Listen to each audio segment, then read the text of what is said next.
The boardroom smelled like lemon polish and panic.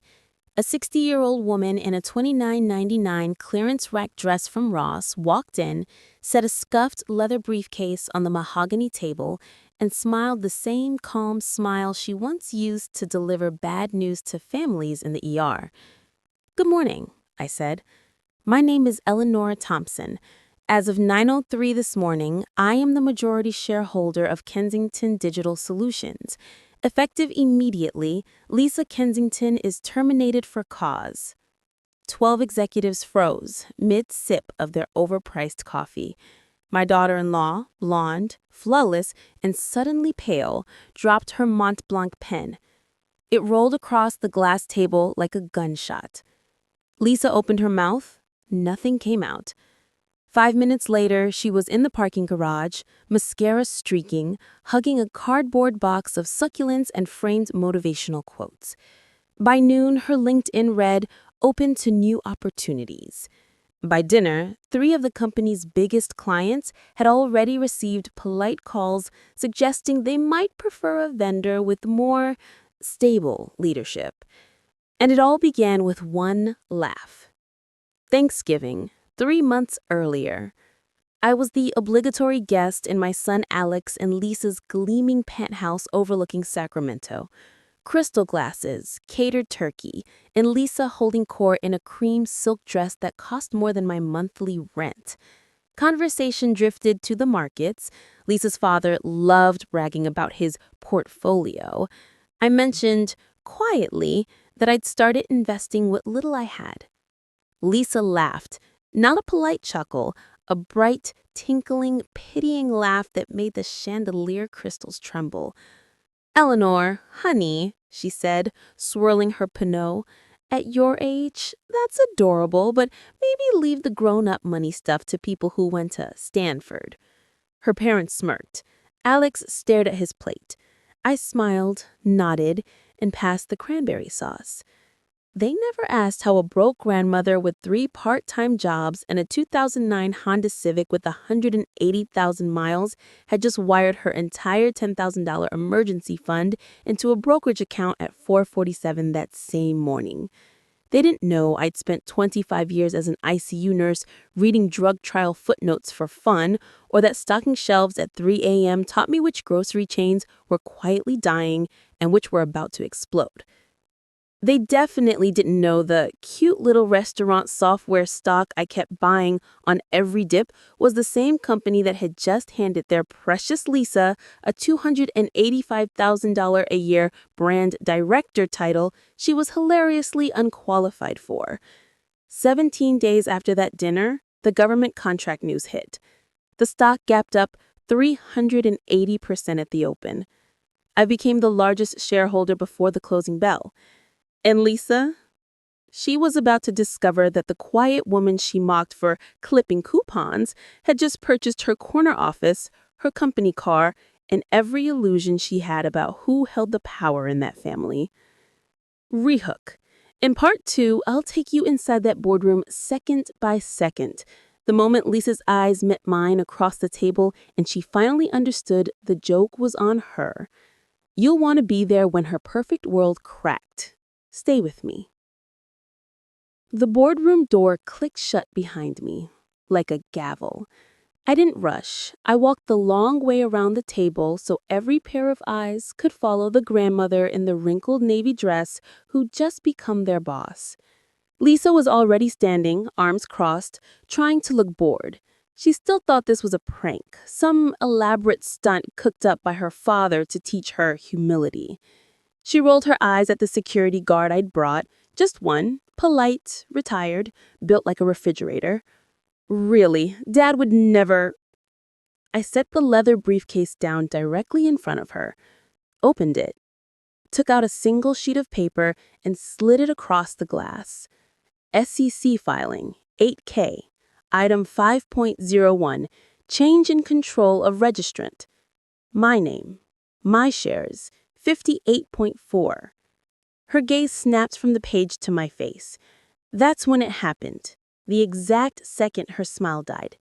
It didn't fade. It collapsed, like someone yanked the plug on a projector. Her lips parted, but no sound came. The color drained so fast I thought she might faint into the ficus. "Eleanor?" she whispered, as if saying my name could reverse reality. "Mrs. Thompson," I corrected gently.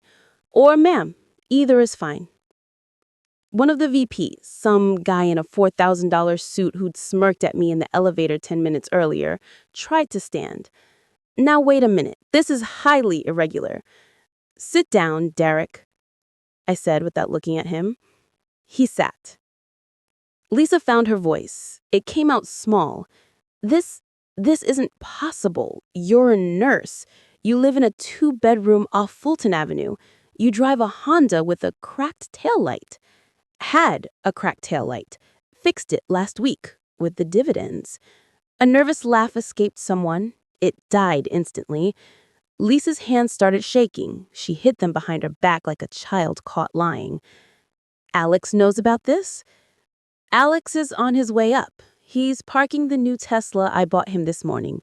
Figured my son shouldn't drive anything less than his wife's standards." Her eyes filled. Not pretty crying, the ugly kind that comes right before the dam breaks. I leaned in just enough for only her to hear. "You laughed at me, sweetheart, in front of my own son. Remember, you said real money was complicated?" I tapped the SEC filing. Turns out, it's not. Then I raised my voice for the room. "Everyone else keeps their job for the next 30 days. After that, we'll see who actually earns their salary." Meeting adjourned. The elevator took forever. Lisa stood beside me in stunned silence, clutching that cardboard box like a life raft. The security guard, my new friend Ray, stood on her other side, calm as Sunday morning. When the doors finally opened on the lobby, she tried to bolt. I didn't raise my voice. I just said, "Lisa." She stopped mid-step, heels squeaking on the marble. People streamed around us, employees pretending not to stare, delivery guys pretending they saw this every day. The glass walls turned the whole scene into theater. Lisa turned. Mascara rivers down both cheeks now, lipstick chewed off. The queen reduced to a terrified girl. "Please," she said, voice cracked. "Please don't do this." "Do what?" I asked, genuinely curious. "Ruin everything. My career, Alex, our life." I stepped closer, close enough to smell her $400 perfume mixing with cold sweat. "You did that at Thanksgiving. One laugh. One sentence. You told the entire table I was too old, too poor, and too stupid to matter. You made my son ashamed of his own mother in his own home." Her chin trembled. "I didn't mean—" "You did," I cut her off softly. "You absolutely did." A sob escaped her, loud. People turned. I waited until she looked at me again. "Here are your choices," I said. 1. Walk out that door right now. I'll even let you keep the severance package HR is printing upstairs. 6 months of pay. You'll land on your feet. You're pretty and connected. Someone will hire you. She blinked through tears, hopeful for a half second.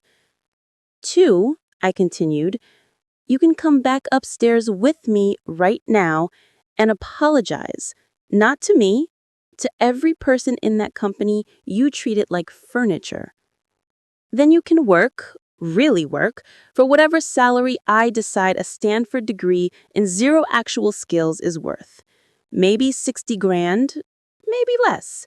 Your choice." The box slipped from her arms. A succulent hit the marble and shattered.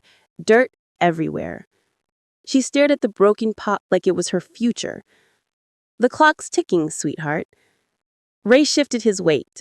The lobby noise faded to nothing.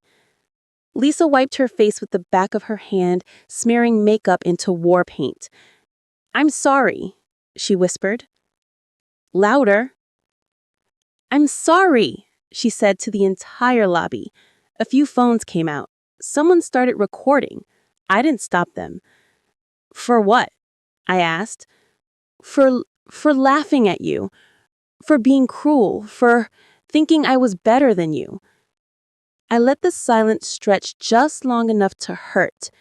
Then I turned and walked back toward the elevator. Ray held the door. Lisa hesitated 1 heartbeat, 2, then ran after me, barefoot. She'd lost a heel somewhere between the boardroom and her dignity. As the doors closed on the gaping crowd, I looked at her reflection in the polished metal. "Welcome to the first day of the rest of your life, Mrs. Kensington." She didn't answer. She was too busy crying. Rehook.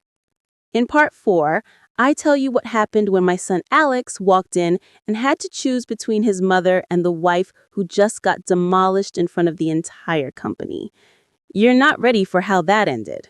Stay with me. The elevator opened on the executive floor.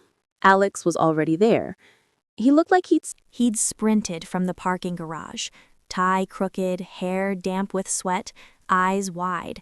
He saw Lisa first, barefoot, mascara streaked, clutching a broken succulent pot like a shield, then me beside her, calm as Sunday. "Mom?" His voice cracked on the single word. I didn't answer yet. I just stepped out and let the doors close behind us. Alex looked at his wife. "Lisa, what the hell is going on?" Lisa opened her mouth. Nothing came out except a small animal sound. I spoke first. "Ask your wife, Alex. She's had a very educational morning." He turned to me, confused, still half smiling like this was a surprise party gone sideways. "Mom, people downstairs are saying you bought the company? That's not possible." I pulled my phone out, opened the brokerage app, turned the screen toward him. Balance: $41,872,114.02. His face went slack. That's more than Dad ever... More than your father-in-law ever had on his best day, I finished. Yes. Lisa's family money was smoke and mirrors, mine's real, and now it owns the roof over your wife's head. Alex looked at Lisa again. She was shaking her head, tiny, frantic nose, like a child denying a broken vase. "Baby," she whispered, "I can explain." He took 1 step toward her, then stopped, looked back at me. "Mom, whatever this is, we're family. We can fix this. Just don't humiliate her, please." The hallway was dead silent except for the hum of the fluorescent lights. I let that plea hang in the air a long time. "Humiliate her?" I said finally. "Alex, she humiliated me in your home, in front of you. You sat there and let her." His mouth opened, closed. "You didn't say a word when she called your mother pathetic, not 1 word, so don't need you to defend me now." Lisa dropped what was left of the succulent and grabbed his arm. "Alex, tell her this is insane. Tell her we'll sue, we'll fight." He looked down at her hand on his sleeve like it burned. Then he looked at me, and I saw it happen. The exact moment my son chose the wrong side. "Mom," he said quietly, "if you do this, if you destroy her, you're destroying us, our family, our future. I won't be part of it." I felt something inside me go still, not anger, just quiet. I'd raised him alone, worked doubles, went hungry so he could have cleats, and in 1 sentence he erased all of it. I nodded once. "Then go." Lisa let out a shaky breath of relief. Alex reached for her hand. I wasn't finished. "Both of you," I said, "pack whatever you need from the penthouse tonight. I close on it next week. It's mine now, too." Alex froze. You bought our home?" "Cash," I said, "closed this morning. Congratulations, you're officially renters." Lisa made a sound like kicked dog. Alex's face hardened. For the first time, he looked like a stranger. "You're not the woman I thought you were," he said. I smiled. Small, tired, final. "No, baby, I'm exactly who you raised me to be." I turned and walked away.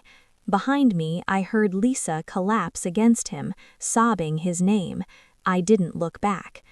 The doorbell rang at 7:12 p.m., right as I was pouring my second glass of Cabernet in the great room of my new estate, a 12,000-square-foot Mediterranean villa on the outskirts of Sacramento, complete with infinity pool, home theater, and a garage that now housed my dented Honda next to a fleet of luxury cars I'd bought just because I could. I checked the security camera feed on my phone. There they were, Alex and Lisa, huddled on the porch under a light snowfall that had started an hour ago. Him in a rumpled coat, carrying 2 suitcases, her wrapped in a thin designer scarf, no makeup, hair in a messy ponytail, holding a single duffel bag. No Tesla in the driveway, they'd probably sold it to cover the first month's rent on whatever shoebox they'd downgraded to after I evicted them from the penthouse. 1 month, 30 days of radio silence from my only son. No calls, no texts, just rumors from mutual friends. Lisa pounding pavement for jobs she was overqualified for. Alex burning through his savings on lawyers who laughed at the idea of suing me. Their empire crumbling like wet sand. I let the bell ring twice more before I opened the door. The cold rushed in. So did their desperation. "Mom," Alex said, hoarse, snowflakes melting in his hair. Can we come in, please?" Lisa stood behind him, eyes down, shivering. No smirk, no pitying laugh, just a woman who had aged 10 years in 4 weeks. I stepped aside without a word.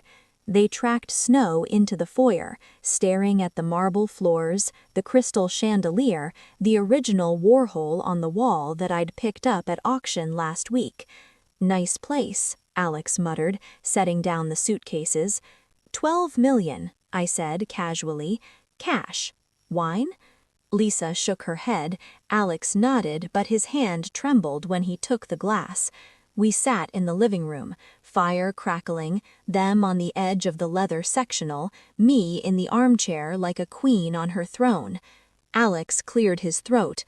"Mom, we're sorry for everything. The dinner, the way we treated you. We didn't know." "You knew enough," I interrupted. "You knew you were your mother. That should have been enough." Lisa finally spoke, voice small. "Eleanor, Mrs. Thompson, I was wrong, horribly wrong. We've lost everything. The jobs, the friends, the penthouse. We're staying in a motel off the interstate. Please, we're family." I sipped my wine, let the silence build until it hurt. Then I set the glass down. "You want back in?" I asked. They both nodded, eager as puppies. "Fine," I said, "but on my terms." Lisa's eyes lit. "Anything. You, Lisa, starting Monday, you report to me at the company, entry level, $40,000 a year, no title, no corner office. You earn your way up like everyone else." She swallowed, nodded. "And Alex, you're my personal assistant. Errands, coffee runs, whatever I need. Prove you're still my son." He hesitated, then, "Okay. And one more thing," I added, standing up. "Kneel." They stared. "Kneel," I repeated, "and beg, properly." Lisa dropped first, knees hitting the rug, tears streaming. Alex followed, head bowed. "Please, Mom," he whispered, "forgive us." I looked down at them for a long moment. Then I smiled. Welcome home. But forgiveness comes with a price.